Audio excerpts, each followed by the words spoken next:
Assalamualaikum warahmatullahi wabarakatuh. Bagaimana cara menilai perjalanan ruhani kita gagal atau berhasil?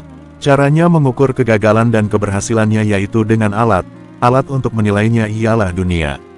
Bagaimana kedudukan dunia di dalam hati akan mempengaruhi perjalanan kerohanian.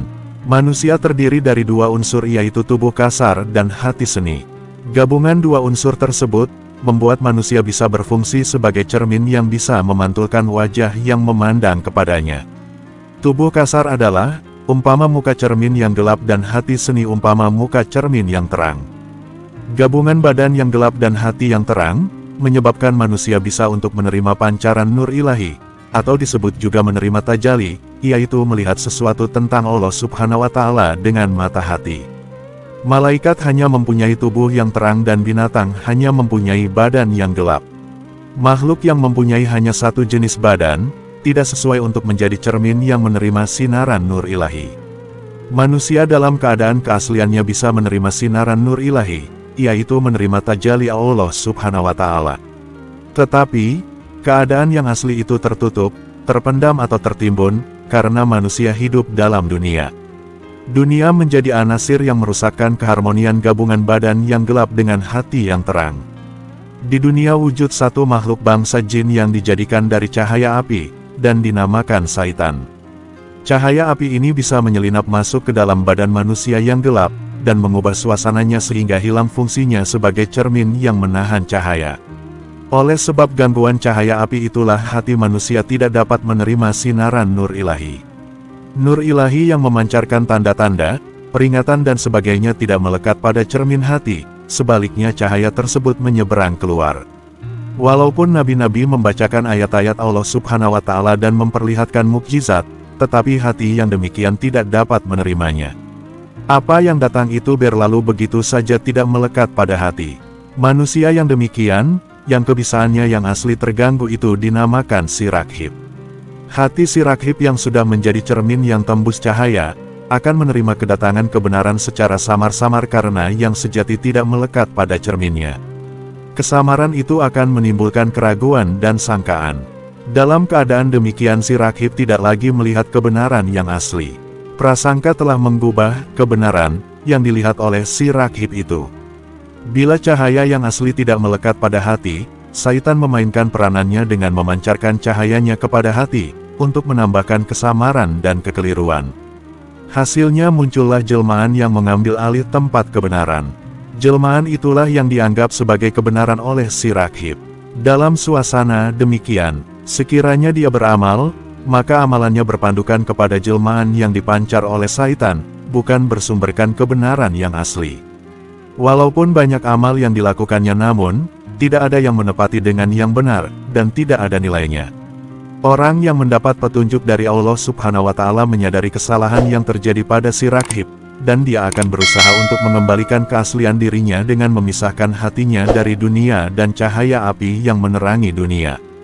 Dia berusaha untuk keluar dari dunia. Keluar dari dunia bukan bermakna mati. Maksudnya ialah mewujudkan suasana hati yang tidak ada dunia di dalamnya. Apabila dunia tidak mampu lagi mengadakan tipu daya, seseorang manusia itu akan kembali kepada keasliannya yang bisa menangkap kebenaran. Tidak ada lagi kesamaran dan jelmaan yang mengganggu hatinya. Apa yang datang kepada hatinya adalah kebenaran yang sejati, tidak dibayangi oleh kepalsuan. Orang yang telah bebas dari penjara dunia itu, dinamakan zahid yang bersifat zuhud. Si zahid melihat sesuatu sebagaimana semestinya dilihat. Apabila dia beramal, maka amalnya bertepatan dengan sebagaimana yang mesti diamalkan. Apa juga amal yang keluar darinya adalah amal yang benar dan tidak sia-sia. Sebab itu tidak bisa dianggap sedikit amal yang keluar dari si zahid. Hati hendaklah bebas dari kasihkan dunia, kemegahan dan kemuliaannya. Kepentingan duniawi akan menghilangkan sifat ikhlas dari hati. Orang yang ikhlas, walaupun hidup dalam dunia, melakukan kebaikan kepada makhluk Allah Subhanahu wa Ta'ala, tanpa memandang kepada apa juga tawaran yang dibuat oleh dunia. Hubungan amalan yang ikhlas dengan Tuhan adalah ketaatan bukan kepentingan. Hamba melakukan kebaikan dan kebajikan atas dasar, melakukan pengabdian kepada Allah Subhanahu wa Ta'ala. Dan ingatlah, aku tidak menciptakan jin dan manusia melainkan untuk mereka menyembah dan beribadat kepadaku. Ayat 56, Surah As-Zariyat. Padahal mereka tidak diperintahkan melainkan supaya menyembah Allah dengan mengikhlaskan ibadat kepadanya, lagi tetap teguh di atas tauhid, dan supaya mendirikan sembahyang serta memberi zakat. Dan yang demikian itulah agama yang benar. Ayat 5, Surah Al-Bayyinah. Hamba yang mengabdikan diri kepada Allah Subhanahu wa Ta'ala, melakukan segala pekerjaan dengan ikhlas karena Allah Subhanahu wa Ta'ala. Mereka tidak mempersekutukan amal mereka dengan sesuatu, baik anasir alam maupun kepentingan diri sendiri. Merekalah hamba Allah Subhanahu wa Ta'ala yang hanif, yang selalu berpegang kepada kebenaran. Kehanifan itu menjadi kemudi pada hati mereka. Hati akan segera memberontak jika kebenaran dipaksakan. Bila hati sudah dikemudikan oleh sifat hanif, haluan akan lari dari kesesatan. Diri yang demikian akan dipenuhi oleh ketaatan kepada Allah Subhanahu wa Ta'ala. Jadi, ikhlas, tidak berbuat kemusyrikan dan kesesatan, hanif dan mentaati Allah Subhanahu wa Ta'ala adalah agama yang sebenarnya. Ahli-ahli sufi bersepakat bahwa jika diisikan dunia ke dalam hati pasti tidak akan ditemui Allah Subhanahu wa Ta'ala, dan sekiranya Allah Subhanahu wa Ta'ala bertempat di hati, pasti tidak ada dunia di dalamnya. Orang yang memiliki hati yang diisikan dengan Allah Subhanahu wa Ta'ala semata-mata adalah orang yang benar-benar berjiwa besar.